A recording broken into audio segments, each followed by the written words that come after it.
Cuba's humanitarian crisis is getting worse by the day, with intensifying blackouts and skyrocketing food costs 1 month into the U.S. imposed oil blockade. A 36-year-old named Reyden de Coro told the U.S.-based independent media organization, Belly of the Beast, quote, "The future is extremely uncertain, but something has to happen somehow because we're the ones suffering the most." Secretary of State Marco Rubio, the son of Cuban immigrants and a longtime advocate for regime change in Cuba, told Bloomberg that the U.S. will ease up its pressure campaign if Cuba opens its economy. Rubio wouldn't reveal really the end game here, though he said the Trump administration was willing to provide humanitarian aid. Mexico has gone ahead on some of that. 2 ships carrying aid docked in Cuba on Thursday. President Trump has claimed that talks with the Cuban government are underway. But according to 5 Cuban and American officials who spoke with Dropsite News, there are and have been no negotiations involving high-level officials between Havana and Washington. Joining us now to discuss all of this is Ted Henkin, Cuban Studies professor at Baruch College. Professor, it's great to have you on the show with us. Wonderful to be here. The first time. Okay, so I want to begin, I guess, with what's happening there on the ground, the impact of the oil blockade and the fuel shortage there, what we know about what life has become on the island. Well, the context first is important, that Cuba has been in a bad way for decades, and especially since COVID. Its main drivers of its economy have evaporated. Tourism is dead in the water. People aren't going to Cuba. They're leaving Cuba. There's a massive immigration, right? And then all of their other kind of strategies to bring in money have also evaporated. They would send doctors around the world, around Latin America. A lot of the government's changed, and so that money is dried up.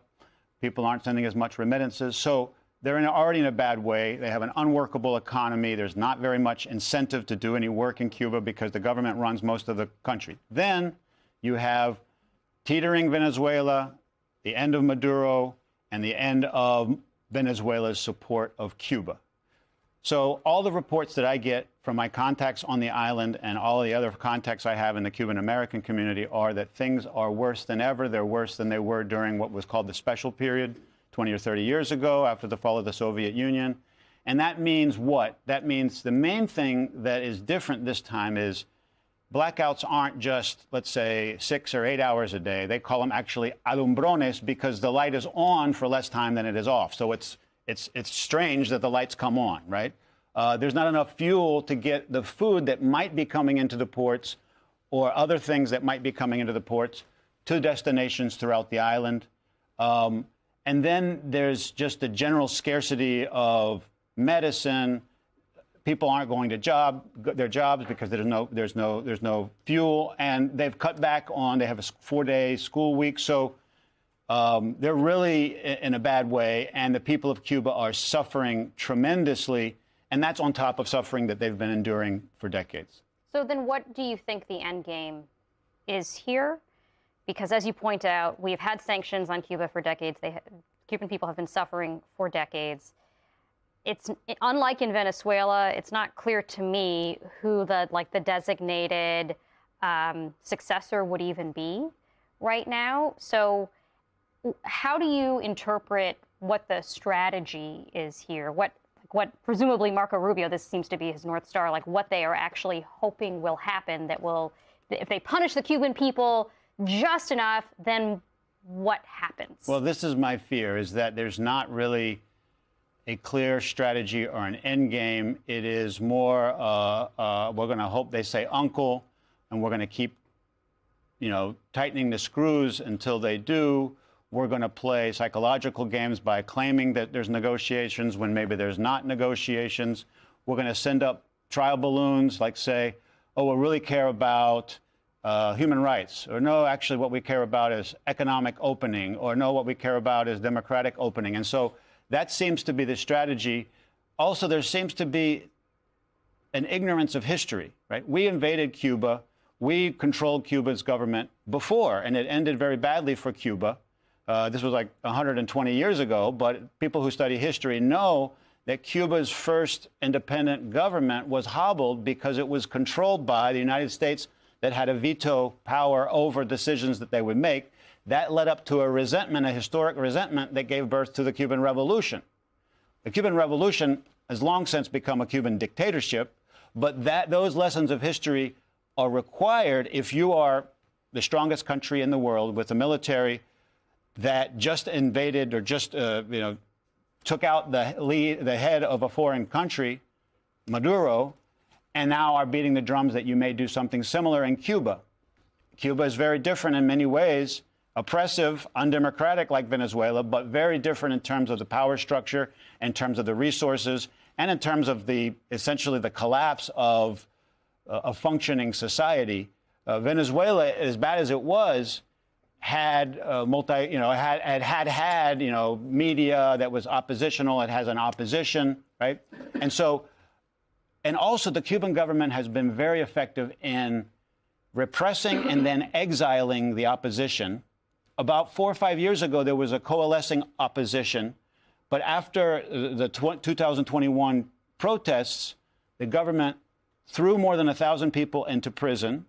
And then there was this massive wave. More than 2 million people have left Cuba since then. The population has shrunk from 11 to 9 million. And so the opposition that could be relied on for a transition is abroad. And so it will be, one thing is to think about how we can, make them say uncle, how we can bring down an authoritarian regime. But then what do you build in its place? Well, what's your sense of the factions among the public and where public opinion lies? I know it's an impossible question to answer, given that we're so limited on what we can know. But based on your contacts, is this making people dig in and be more loyal to the regime? Are they just sick of it, ready to go? There's so many different camps within the populace. Well, for a long time, what the people think in Cuba hasn't mattered because it's not a democratic country. There's not a free press. There aren't the civil liberties that we enjoy in the United States and then we fight to defend in the United States. The problem is that I think people are so immiserated, so fed up with the regime that they have, that they actually, again, it's speculation, but I would say 70% of the population wants a change of regime. And it's really a kind of a reality show, the government's posturing of sending people out with rifles to defend, first of all, in a practical sense, but also the morale is get out of Cuba or survive, but not fight to defend what they believe, in the vast majority of cases, in my opinion and in my experience, is a dictatorship that represses them, even though many people probably are skeptical of what could come from foreign intervention, what could come from the Trump White House. I think that many people, this is done, and what comes can't be any worse. I think that from the family members that I talk to, that rings very true. There is a small minority of people who are so tied in with the government and with the regime that they have too much to lose to shift course at this point, and I think we'll kind of go down swinging. But there is, at this point on the island, even a small population emerging there that has almost the Miami Cuban mindset. Actually, there's so much anger and restlessness over it. And that's something that's sort of unheard of. Like, to have the Miami posture, but living on the island was not really a thing for a long time, at least in my experience. No, because you would go right to jail, you would be, interrogated, you would be threatened, or you would be sent into exile. But people have lost their fear. And that happened 5 years ago. The government quashed the rebellion, quashed the marches, and thought that they neutralized this. But the problem is that the system is built so that it creates the opposition again and again and again. There's this young group of people who basically set up their own YouTube channel. They're influencers. El Cuartico is the name of the group. And they have these brilliant, they started out unpolitical, but they got more and more critical of the government, more and more honest, more and more with a kind of Miami critical mindset. And they just got picked up about a week ago, and now they're being tried and sent to prison. But now there's a huge movement calling for their release, justice for El Cuartico. So it's a situation that's in many ways unprecedented, and there's not anywhere to turn. There's no Venezuela, Russia, China. They're not there to help out as they were in the past. Ted Henkin, thank you so much for joining us tonight. Great to have your expertise. My pleasure with all of you.